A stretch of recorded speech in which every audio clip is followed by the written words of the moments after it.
How to change fan speed in MSI Afterburner. Hello everybody, welcome back.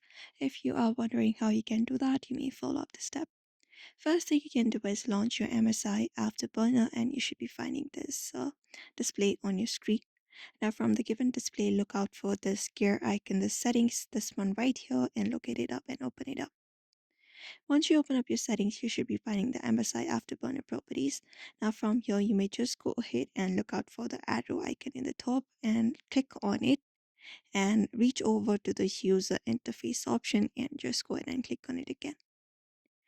Once you click on it, it will open up the user interface settings. Now from here, you need to look out for the skin MSI Mystic Afterburner skin. Just drop it down.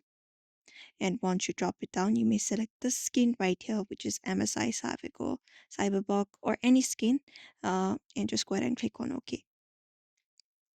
Once clicked on OK like this, it will show you on your screen. Now, in order to turn it on, you can look for this icon right here, this one right here. Just go ahead and touch on it, click on it.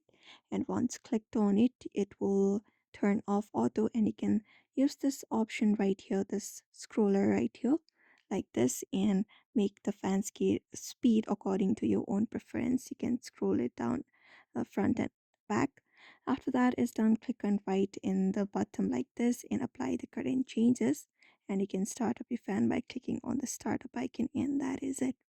So this is it. You may follow this method in order to turn it on like this. So I hope this video was helpful. Give it a thumbs up and subscribe for more tips and tutorials, and we will see you in another video.